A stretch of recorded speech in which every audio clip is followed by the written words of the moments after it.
ইনশাআল্লাহ আজকের লেকচার যাদের কানে যাবে, আমরা যদি না খেয়েও মরে যাই, আল্লাহ পাক না খেয়ে মারবেন না ইনশাআল্লাহ। রিজিক আছে, খাবো ইনশাআল্লাহ। কিন্তু হয়তো বা অভাব হবে, টাকা পয়সা একটু কম হতে পারে, অন্যের 10 তলা ফ্ল্যাট হবে, আমার হবে না, ঠিক আছে, অন্যের এত বিঘা বিঘা জমি আমার হয়তো হবে না, কিন্তু ইনশাআল্লাহ তাআলা এই যে দুনিয়ার মুসাফিরের জীবনটা, এটা মুসাফিরের জীবন না, মুসাফিরের জীবনটা কেটেই যাবে ইনশাআল্লাহ। কাটবে না? যে কোনো ভাবে কেটে তো যাবেই ইনশাআল্লাহ। এই যে পরকালের জীবনটা একটা চেতনার শক্তি, জানেন, দুনিয়াতে যত বাধা বিপত্তি আসুক, গাল মন্দ খান, গীবত তহমত খান, কষ্ট হোক, নির্যাতন হোক, একটা বিষয় মনের মধ্যে শান্তি দেয়। কি শান্তি? যে এই দুনিয়ার জীবনটা তো আর চিরস্থায়ী নয়, এটা তো আর সারা জীবন থাকবে না। ইনশাআল্লাহ এই অবস্থা আস্তে আস্তে পরিবর্তন হয়ে যাবে। ফাইন্না মা'আল উসরি ইউসরা, পরকালে ইনশাআল্লাহ পাবো, দুনিয়াতে না পেলে কি হয়েছে, পরকালে পাবো ইনশাআল্লাহ। যুবক ভাই, এসব জেনা ছেড়ে দেন, আল্লাহ রাব্বুল আলামিন আপনার জন্য হুর রেখেছেন জান্নাত, ইনশাআল্লাহ পাবেন ইনশাআল্লাহ।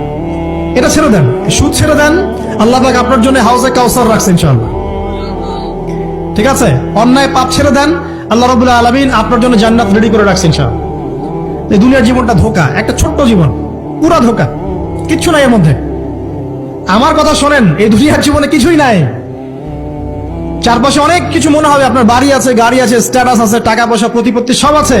আদতে আপনি একা, আদতে আপনাকে একাই কবরে যাওয়া লাগবে, একাই আল্লাহর সাথে হিসেব নিকাশ দিতে হবে, কেউ নাই সাথে, আমাদের সাথে কেউ নাই। কিন্তু আপনি মনে করছেন যে সেলিব্রিটিজম বড়, আমি পলিটিক্যাল নেতা হয়েছি, আমাকে সবাই চেনে, আমি ইকোনমিক সেক্টরে লিড দেই, রাষ্ট্রকে লিড দেই, আমি ধর্মতাত্ত্বিক ক্ষেত্রে লিড দেই, আমাকে দেখলে মানুষ বাহবা দেয়, ইত্যাদি ইত্যাদি।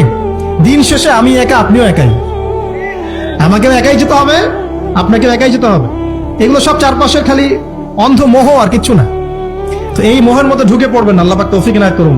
নবী সাল্লাল্লাহু আলাইহি ওয়াসাল্লাম বারবার বলতেন, আল্লাহুম্মা ইন্নী আউযু বিকা মিন ফিতনাতিদ দুনিয়া, বলতেন না, হে আল্লাহ, আমি এই দুনিয়ার ফিতনা থেকে তোমার কাছে আশ্রয় প্রার্থনা করছি। ওয়া ইন্নী আউযু বিকা মিন ফিতনাতিন নিসা, আমি মহিলাদের ফিতনা থেকেও আশ্রয় প্রার্থনা করছি। আরো দোয়া করতেন, আল্লাহুম্মা ইন্নী আউযু বিকা মিন আযাবিল কবর, হে আল্লাহ, আমি কবরের আযাব থেকে আশ্রয় প্রার্থনা করছি। ওয়া আযাবি জাহান্নাম, জাহান্নামের আযাব থেকে আশ্রয় প্রার্থনা করছি। ওয়া মিন ফিতনাতিল মাহইয়া ওয়াল মামাত, জীবন মৃত্যুর ফিতনা থেকে আশ্রয় প্রার্থনা করছি। ওয়া মিন শাররি ফিতনাতিল মাসিহিদ দাজ্জাল, এবং দাজ্জালের ফিতনা থেকে আশ্রয় প্রার্থনা করছি।